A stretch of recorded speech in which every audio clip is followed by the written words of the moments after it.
in the league. Yes, I repeat, we are 14th in the league. Things are not great. This is our second worst ever start of the season under this manager. I'm just going to bring you some stats before I talk to the man them. Big up Owen. Worst start to a Premier League season ever. Breaking his own record from last season. 5 goals scored. Lowest ever for Man United at this stage of a Premier League season. 14th in the league after 7 games. -3 goal difference. 3 wins in 10 in all competitions. This is the manager of Man United. And if he is in the job by Monday morning, it's a joke. If he's still in the job Monday morning, it's an absolute criminal. With me today, we got Ash and Flawless. What are you saying, Mandem? You good? No. Obla. How can you be? You know what I mean? We still got him as a manager. Like, what we're doing here? Like, we're not a serious organisation. Like, you know, these guys, INEOS, you expected them to come in and kind of shake up the football club. At the moment, the Glazers are looking a little bit more appetising. Do you know what I mean? When you consider under them, he'd probably been sacked by now. Like, what we're doing here? This is madness. Like saying they're saying we've had what? One win. Like, the Spurs have just got done by Brighton and we got done by Spurs at home. I mean, what we're talking about is that Villa side was horrendous. That Villa side was poor. Yeah. Coming into it, injuries all over the place, and they were bad.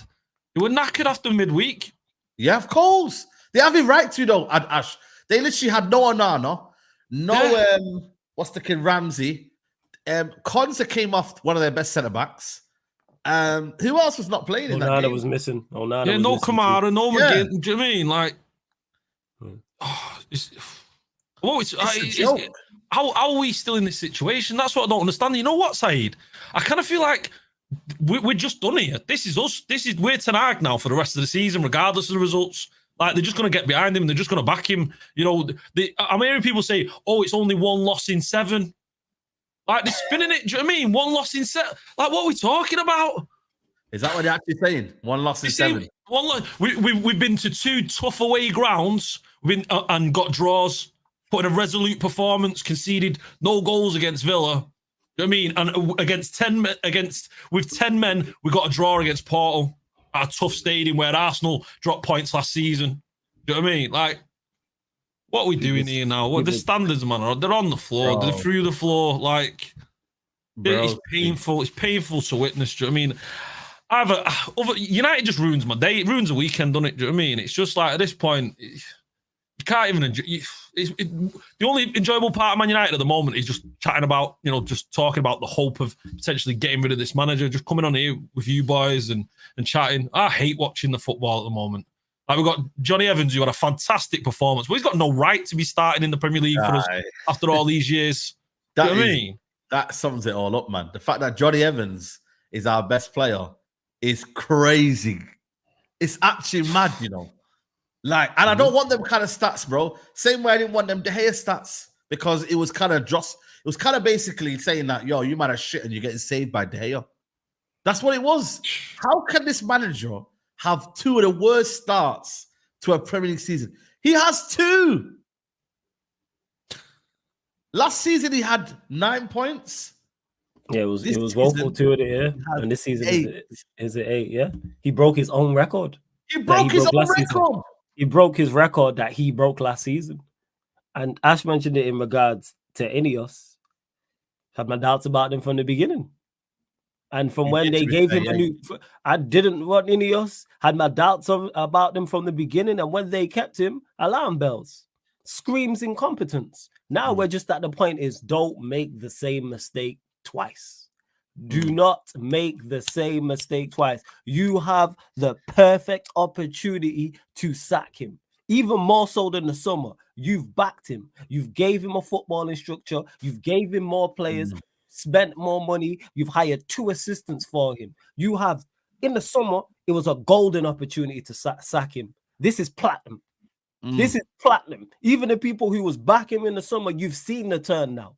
You have every reason under the book. Nobody's going to doubt you for backing him when you can just list the records from this season. Forget last season. Don't be ignorant. They're all there. You're all there. Sack him. Pull the plug. Pull the plug. It's over. The club's in a vegetable state. It's a wrap. What are we keeping it alive for? Pull the plug and we start again. Van Nistelrooy is there. You give him the job as interim. Now, will INEOS pull the plug? I certainly hope so, because a little bit of faith, the little bit of respect I do have for them, if they keep this manager, I'll give them 48 hours. If they keep this manager, disappears. I already had my doubts over you lot for keeping him in the first place, giving Bruno a new deal, which we'll get to as well. Yeah. But you pull the plug, at least it lets me know, all right, you can admit when you're wrong and actually try and make up for your mistake. And like, all right, we got this wrong. Let's clear this up and do what needs to be done. Will they do that? I think they will. I do have that. This is the first time I've ever had faith in INEOS to do the right thing. So I think he's gone. But that's just me. Man. Look at this guy here. Look at the shamelessness of this manager. It's the fourth clean sheet this season, guys. You can see what we are we have very good organization and togetherness. There was good character and team spirit as a team. Determined, resilient. How about you talk about the fact we haven't scored in 3 Premier League games? Can we talk about that? 3. We've not scored in 3 Premier League games in a row. 0 goals. And you won't even look at it and go, oh, they're tough grounds and tough places to go to. Yeah, Villa away, cool. Spurs at home. Spurs who don't keep clean sheets. One of the worst defensive records in terms of conceding goals. Oh, man. Palace away, who haven't won a game all season. Like, how about we? And it's money you've spent on their attacking players. Bruno, who you gave a new deal to. Rashford, who you gave a new deal to. Garnacho, who you gave a debut to. Højlund, who you bought. Xerxes, who you bought, you brought on. Anthony, who you bought, you brought on. What are we talking about? Where to ask, what are we like? What is there left to discuss? That's why when the reports came out about meetings and all, they're all gonna meet up. So it was Joe Glazer, it was Ashworth, Ratcliffe, Barada, etc. What is the meeting? What is there to do? What is the pushback? Who out of that group is saying no? We should keep him because this, and that. What is it like? He should be. He shouldn't have even made the Porto game. Never mind. We are 14. No way. Sure. Yeah. I genuinely think. I think they will sack him. I think they will. No, that's why he's staying. No, flawless. They would have sacked him. Like it's not on one game, is it? Like it's not against Villa. They keep him, bro. Fuck. I think it's 2 games. I think it was part of Villa, which is the wrong thing to do, by the way. I do agree with that. You shouldn't have seen that. But it's the incompetence. Are we doing this on one game again, like in the FA Cup? Like what we talk about? He was deserved sacking weeks ago before the Porto game. Do you know what I mean? So we're at a situation where we're still, how many more games is it going to be? And now we're going to go into the international break. And I'm telling you, he's going to be here for Brentford because they're looking at the next run of fixtures and they think, you know what? Maybe he's going to have an upstart and maybe that's when it starts to turn around. They're going to beat Brentford. Well, exactly. What, Ash? That's what annoys me. If we have a half decent manager in charge, they're favorable fixtures. Our next set of fixtures are probably very, very favorable. I'm not saying we win them all, but under a manager and just a new manager bounce can get you through those because the season is still. I don't know. I'll be real with you. It's one of them where look. I mean, look at this guy saying. Look at this. You can see. Look. There was a good character spirit today, determined, resilient. But he's got. You know what's mad? And then he goes here something along the lines of, I think it's not this one here. It's this one here. 1 second. Let me show you this one. He's talking about the international break. It's never a good time. You want to keep going. You see why improving, but the players now go away. Yeah, they want to go away. You think they want to be with you? They want this time off. Everyone balls out after Ten Hag football, mate. Everyone goes, and actually you see them actually doing well. You know them ones. They do well. You know what I'm saying to you, man? They actually do well post this guy. This guy is, you know what it is, bro? He's insufferable, man. He's become insufferable. I don't want to hear what he's got to say. I don't even want to watch him. I don't even you know what it is here? Like he's like genuinely, man. It's personal now, bro. I actually don't want to go personal, man. I can tell it's personal. We know, man. It's been personal. Now, you've offered to fight players. You said meet me in the car park. You slapping biryani out of man's hands. Like we know you on smoke side. I don't eat biryani no more because of you. Legit, like bro. He's so infuriating.